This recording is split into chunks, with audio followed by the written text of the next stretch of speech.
So, as all of you know, September is PCOS month. We thought we'll give one video on PCOS. Previously, we have released videos on PCOS related to lifestyle modification, how it affects menstrual cycles. So, today I just want to talk how PCOS can affect infertility or fertility.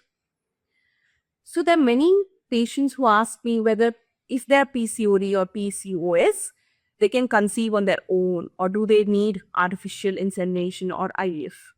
So there are a lot of questions in their minds how they can conceive naturally. Definitely, there is a spectrum of patients who can conceive naturally too with PCOS. It depends on how long they're associated with PCOS, how symptomatic they are. So we always see first is the age factor, that is very important, and the weight. There is something called as obese PCOS, lean PCOS, and PCOS with normal weight. So the patients with higher BMI, higher weight, definitely have consent with an ovulation, that is, ovulation gets affected. Patients with lean PCOS too have difficulty having producing eggs. Patients with normal BMI are easy to treat.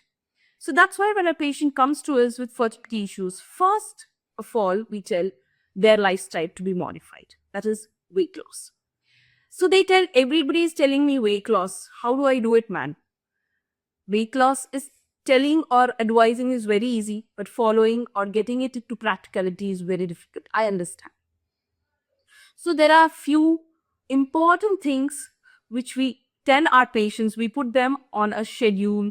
We involve a nutritionist. We involve a wellness coach. We involve a yoga coach. And it's a team who dedicates their sessions to the patient, and on a daily basis the patient is monitored so that they have at least 2 to 3 kgs of weight loss per month.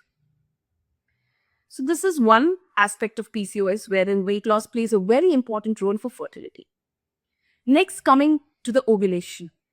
Ovulation, once the patient has regular cycles, we have very good results with our treatment. So we try to tell the patient so that we can make them their cycles regular, either with hormonal treatment. It will be a very short course though.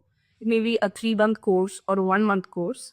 And simultaneously, the patient is put on a diet so that the weight loss and the ovulation takes place simultaneously.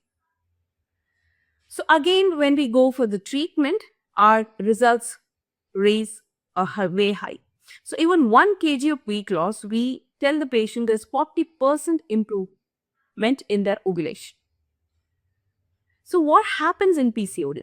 So as you all see, this is a normal ovary where you can see the ovulation happening regularly. So every cycle, egg comes, ruptures, and the hormonal levels fall down, and the patient gets their next menstrual cycle. Whereas PCOD, because of the hormonal imbalance, there is a lot of anovulation happening. The ovum or the egg doesn't get released. It forms small water-like fill-like cysts, and they give a picture as PCOS. So usually we confirm this doing a normal ultrasound or a transvaginal ultrasound wherein we can pick up these small cysts. So the ovarian size also is important. Some patients have very bulky ovaries, so these also are taken into criteria. Associated with it, there is something called as hyperandrogenism, whereas the male hormones really tend to increase in PCOS patients. So we try to reduce those male hormones, increase the female hormones. In a normal language, I would tell that the hormonal imbalance is tried to cut down, and we try to make it more balanced. And then when we start the treatment, we see whether the patient is having ovulation with few kind of vitamins or vitamin D supplements. We again go for something called as ovulation induction, wherein we put some drugs, very small doses, wherein the patient can start getting eggs on their own. So I want to tell you one thing or a take-home message: PCOS patients can conceive. It is not that they're going to be infertile forever. Only thing is they have to meet the proper person or a proper gynecologist, follow their advice, have their lifestyles changed, and take it as a priority and monitor themselves. To know more, please do contact us at namratahospitals.com or book an appointment with us. Thank you.